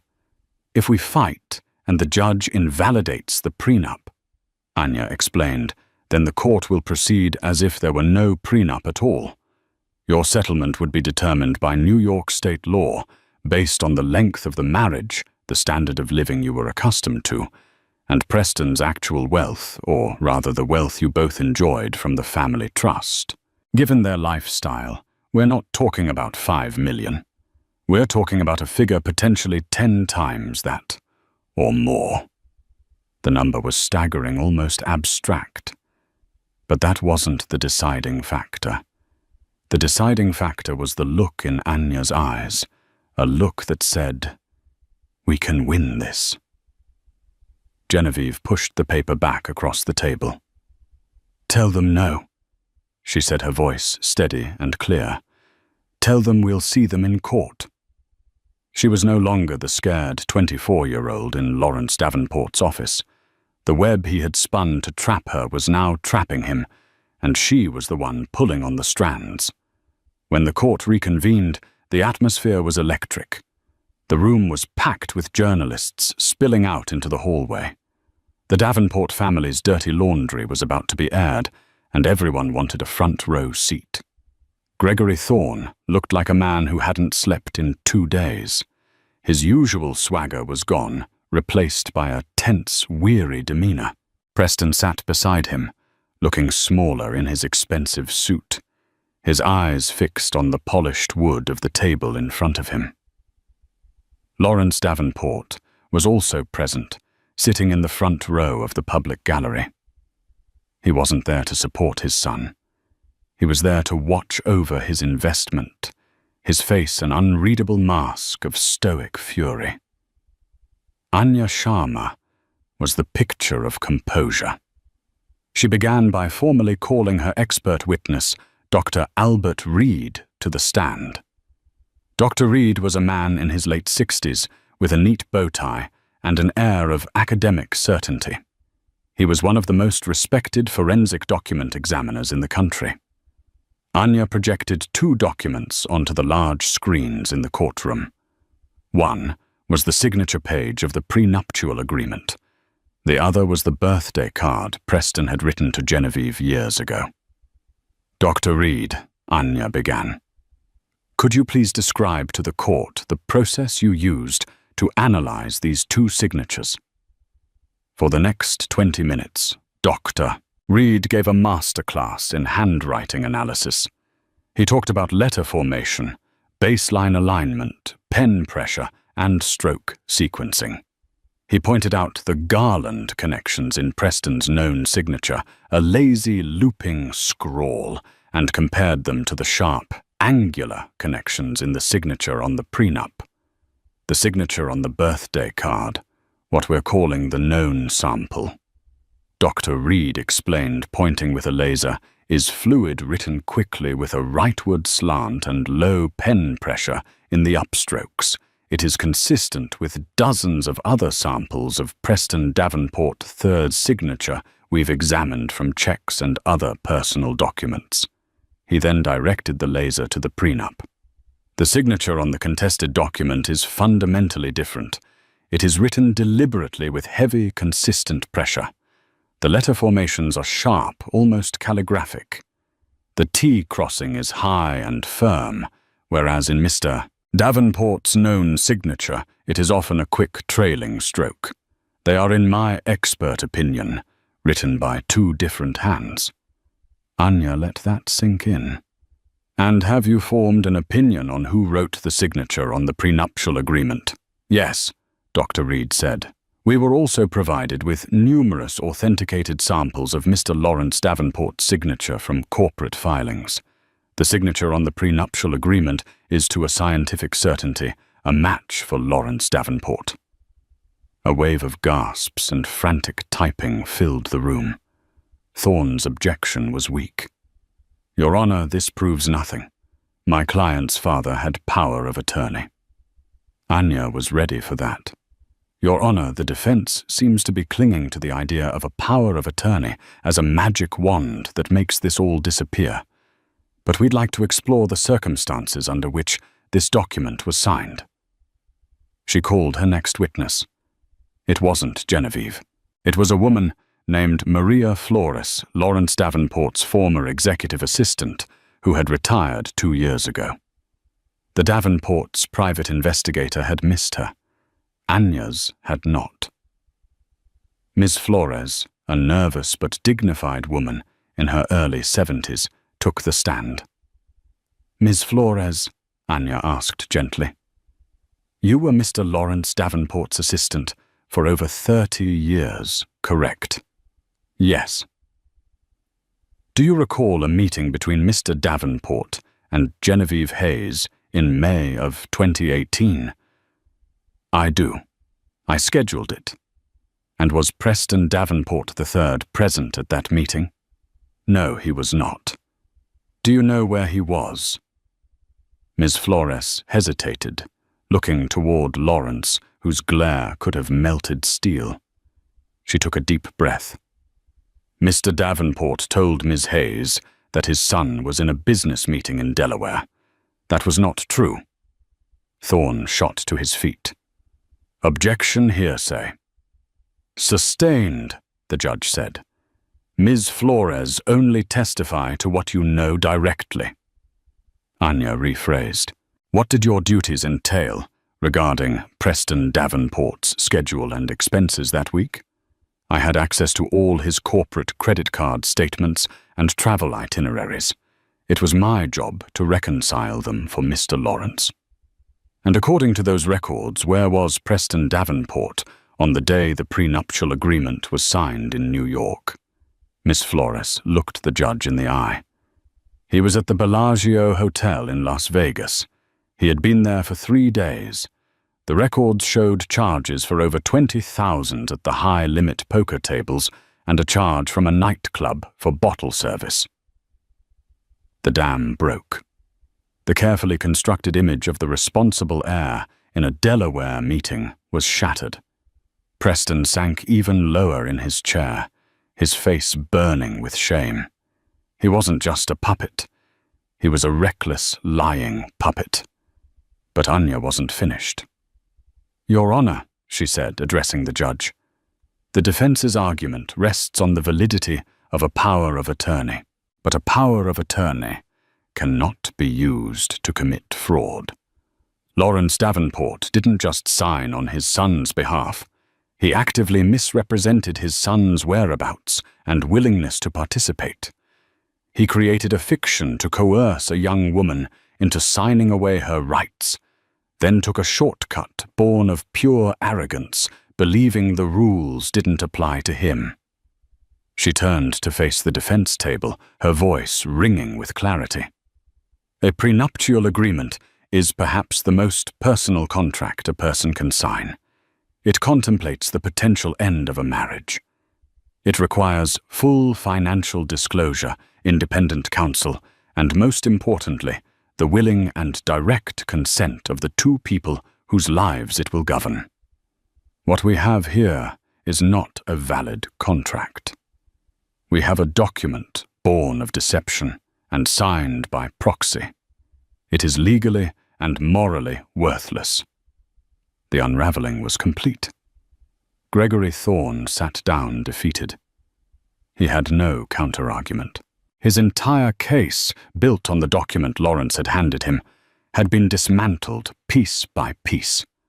There was no cross-examination that could fix this. Preston finally looked up, his eyes meeting Genevieve's across the courtroom. There was no anger left in them, only a hollowed-out emptiness. He truly saw her for the first time in years. Not as an accessory or an inconvenience, but as the woman whose trust he and his father had casually betrayed. In that moment, he knew he had lost more than money. He had lost the last shred of his own dignity. The smirk was a distant memory, replaced by the stark, humiliating truth. The courtroom fallout was a Category 5 hurricane. Lawrence Davenport, for the first time in his public life, looked shaken. He had built an empire on the principles of control and leverage, and in one disastrous morning, he had lost control of the narrative, his family, and his legal footing. That evening, the remaining members of Team Davenport-Lawrence, a deflated Preston, and a frantic Gregory Thorne, convened in the family's war room, a soundproofed study in the penthouse. The mood was grim. "They're going to throw the prenup out," Thorne stated flatly, all pretense gone. "The judge is furious. The optics are a catastrophe. A lying father, a gambling son, a coerced bride. It's a media nightmare." Lawrence slammed his fist on the mahogany desk. "So we fight dirtier, find something on her. Anything. I don't care what it costs. Everyone has a secret." This was the Davenport way. When legal tactics failed, they resorted to character assassination. They immediately put their private investigator on a singular mission: destroy Genevieve Hayes's reputation. Within days, the smear campaign began. A notorious gossip blog suddenly ran an exclusive story. The headline screamed, "Gold Digger's Plot Exposed, Prenup Bride's Secret Past," with married art professor. The article was a vile tapestry of half-truths and outright lies, twisting a mentorship Genevieve had in college with a respected elderly professor into a sordid affair. They included photos of her, from college looking young and happy, now cast in a sinister light. Genevieve felt like she'd been physically assaulted. She woke up to her phone buzzing with notifications, her face plastered all over the internet next to libidinous headlines. Reporters were camped outside her apartment building. "It's them," she said to Sam, her voice trembling with rage. "This is what they do. They can't win honestly, so they try to ruin you." Sam wrapped her in a hug. "Don't let them get to you, Jen. Anyone who knows you knows this is garbage." But the mud was sticking. The comments online were vicious. She was a schemer, a harlot, an opportunist. The Davenports were experts at manipulating public opinion, and they were painting her as the villain in her own story. Anya Sharma, however, was unfazed. "This is a good sign," she told Genevieve over the phone. "A good sign, Anya. They're calling me a whore on the internet." "It's a sign of desperation. Genevieve, it's the last desperate act of a cornered animal. They know they've lost in court, so they're trying to win in the court of public opinion. Don't respond. Don't make a statement. We stay focused on the law." The pressure was immense. Genevieve felt herself starting to fray. The temptation of that $5 million offer came creeping back not as a prize, but as an escape hatch from the public humiliation. Then came the next move from the Davenports. It was more subtle, but far more menacing. Lawrence, through a series of shell corporations, began making inquiries about the small art gallery where Genevieve had dreamed of working again. He put pressure on the gallery's landlord, hinting that his lease might not be renewed. He had a major collector, a man who owed him a favor, pull his collection from their upcoming show. He was trying to suffocate her future, to show her that even if she won in court, his reach was long and he could make her life difficult in 1,000 different ways. This was Lawrence's true power, not the one signature on the prenup, but the web of influence he could cast over the entire city. Preston, meanwhile, was a ghost in the machine. He was caught between his father's vengeful rage and his own dawning sense of guilt. He had loved Genevieve once in his own selfish, immature way. He knew the story about her professor was a lie. He knew this scorched earth campaign was wrong. He did something he hadn't done in a decade. he acted without his father's permission. He got Genevieve's new private cell number from a mutual acquaintance and called her. She answered warily. "Hello. Jenna. It's me." Silence. I just wanted to say, I'm sorry," Preston stammered. "About the article. It's not right. It's my father. He's what, Preston?" Genevieve's voice was ice. "Out of control. Or is he just being himself, the man you've allowed to run your life since the day I met you?" "I know," he said, his voice quiet. "I know. I messed up. I messed everything up." "Yes, you did," she said. "Is that all?" "My father. He'll never stop," Preston said, a note of warning in his voice. "He'll drag you through hell. Maybe you should just take the money and run. For your own sake."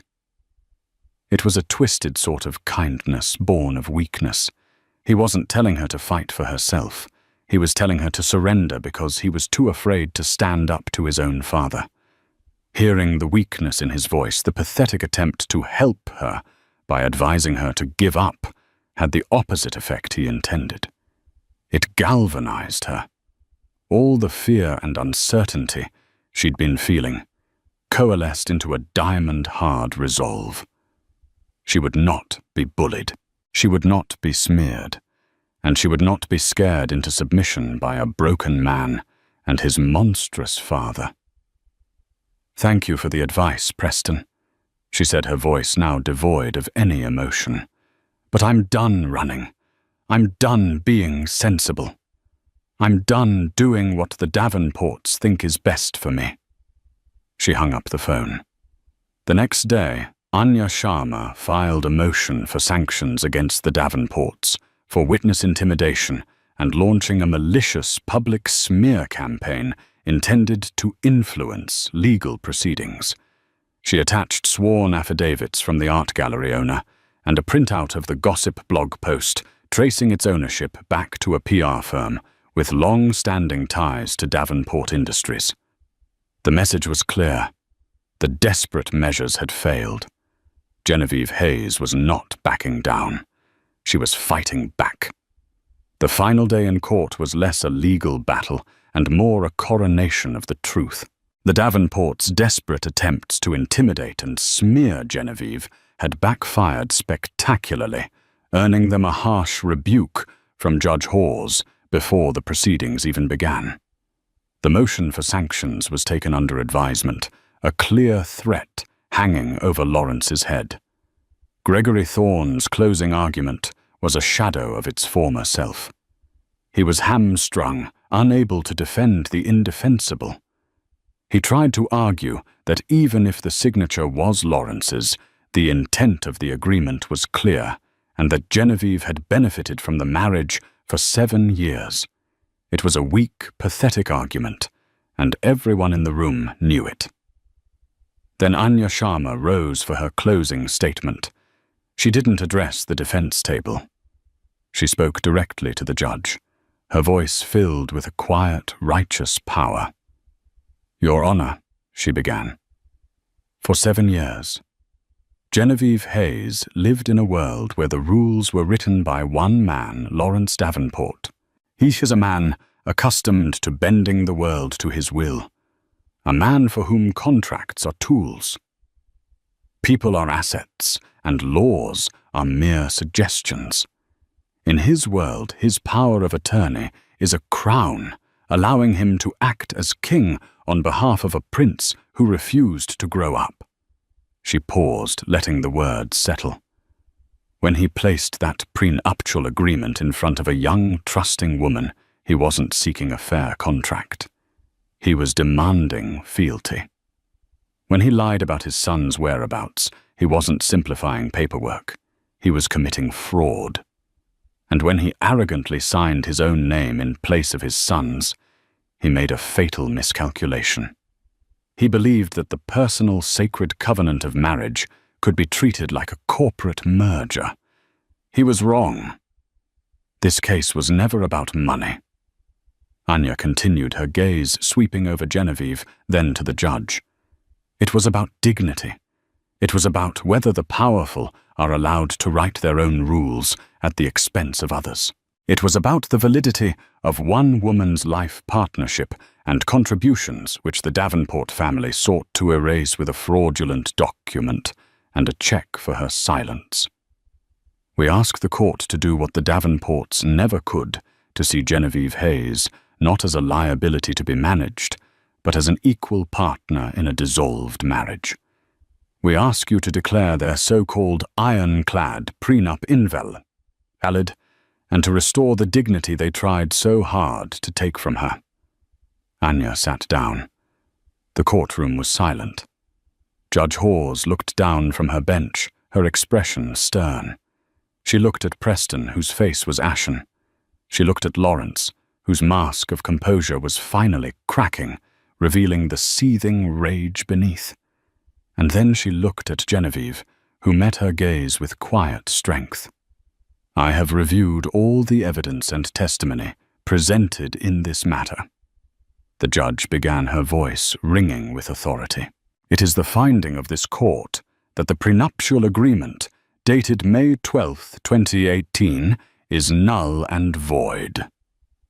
A collective gasp went through the room. A prenuptial agreement is a unique and deeply personal contract. The judge continued, her words a direct rebuke to Lawrence. Its validity hinges on the signatures of the two parties entering into the marriage. A power of attorney, however broad, cannot substitute for the personal consent required to sign away one's marital rights. To allow such a thing would be to open the door to all manner of contractual mischief and coercion. Mr. Davenport, she said, looking directly at Lawrence, you may be a titan in your own boardroom, but in this courtroom you are just a man. And you, sir, are bound by the same laws as everyone else. She then turned to Preston. And you, Mr. Davenport, a man of your age, and means should be ashamed. Ashamed to have your father fighting your battles, cleaning up your messes and signing your name. Your dereliction of personal responsibility is the primary reason we are all here today. Preston flinched as if he'd been slapped. The prenuptial agreement is set aside, Judge Hawes declared, her voice final.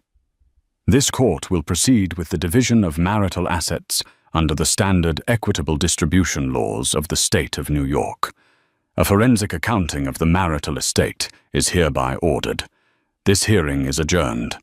She banged the gavel, and it was over. The aftermath was swift. The media exploded with the story of the invalidated prenup. The Davenport name was dragged through the mud, not by Genevieve, but by their own hubris. Lawrence was humbled in a way no corporate rival had ever managed. His relationship with Preston was shattered beyond repair. Preston, stripped of his father's protection and his own illusions, was forced to confront the empty shell he had become. The court-ordered accounting revealed the true staggering extent of the wealth he had taken for granted. In the end, the settlement awarded to Genevieve was astronomical, a figure that ensured she would be independent for the rest of her life. But as Genevieve walked out of the courthouse past the flashing cameras, the victory didn't feel like a financial windfall. It felt like breathing after being held underwater for 7 years. She hadn't just won a court case. She had won back her name, her story, and her future. The money was just a tool. The freedom was the prize. She was no longer Genevieve Davenport, the society wife. She was Genevieve Hayes, the woman who had faced down an empire and won. In a world that often seems tilted in favor of the rich and powerful, Genevieve Hayes's story is a powerful reminder that sometimes the truth is the great equalizer. It wasn't an army of lawyers or a hidden fortune that won her battle.